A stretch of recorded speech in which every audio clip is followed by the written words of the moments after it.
భారత క్రికెట్ జట్టుకు హెడ్ కోచ్గా గౌతమ్ గంభీర్. నెల రోజుల క్రితం మన ఛానల్లో భారతీయ క్రికెట్ జట్టుకు హెడ్ కోచ్గా ఈ క్రింది వారిలో మీరు ఎవరిని ఎన్నుకుంటారు అనే ప్రశ్నతో ఒక పోల్ పెట్టాను.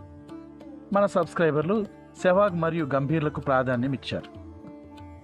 ఇప్పుడు బీసీసీఐ గంభీర్ని భారత క్రికెట్ జట్టు హెడ్ కోచ్గా నియమించింది.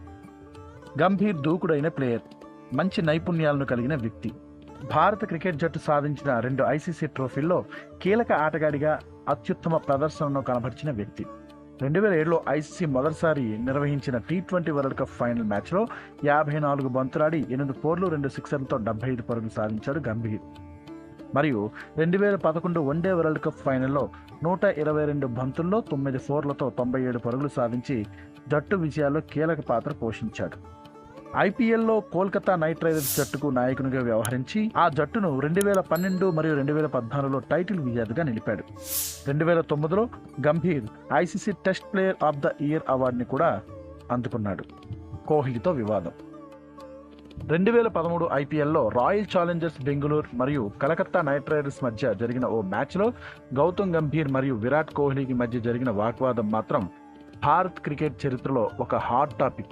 అప్పటి నుంచి కోహ్లీ గంభీర్ల మధ్య పచ్చగడ్డి వేస్తే భగ్గుమనే విధంగా మారాయి పరిస్థితులు. కానీ ఈ పరిస్థితులు 2024లో చక్కబడ్డాయి.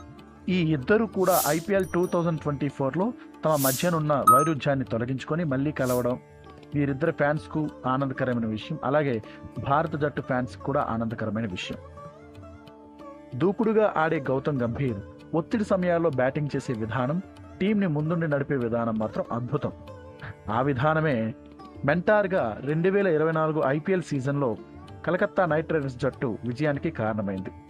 ఆ జట్టు సభ్యుల్ని ఆయన మెంటార్గా నడిపించిన తీరు అమోఘం. ఆ విధానమే గౌతమ్ గంభీర్ను భారత జట్టుకు ప్రధాన కోచ్గా నియమింపబడడానికి బీసీసీఐ పెద్దలను పురిగొల్పింది. మరియు ఆయన ప్రధాన కోచ్గా నియమింపబడ్డారు కూడా. ప్రధాన కోచ్గా నియమింపబడిన గౌతమ్ గంభీర్ 2027 వరకు విధుల్లో కొనసాగనున్నాడు. ఈ 3 ఏళ్ల కాలంలో జట్టును ఏ విధంగా తీర్చిదిద్దుతారో చూడాలి. తన శిక్షణ ద్వారా ఐసీసీ టోర్నీ నాకౌట్ మ్యాచ్లో భారత జట్టుకు ఉన్న చోకర్స్ ముద్రను చెరిపివేయగలడా? భారత జట్టు మరిన్ని ఐసీసీ ట్రోఫీలు గెలుచుకునే విధంగా శిక్షణ ఇవ్వగలడా? ఇది వరకు ఏ కోచ్కు సాధ్యం కాని రికార్డ్ని క్రియేట్ చేయగలడా? ఈ ప్రశ్నలన్నింటికీ కాలమే సమాధానం చెప్తుంది. అయితే మీరేమనుకుంటున్నారో కామెంట్ రూపంలో తెలియజేయండి. Congratulations and all the best Gautam Gambhir garu. మీకు ఈ వీడియో నచ్చినట్లయితే దయచేసి లైక్ చేయండి, షేర్ చేయండి. అలాగే మీ అభిప్రాయాన్ని కామెంట్ రూపంలో తెలియజేయండి.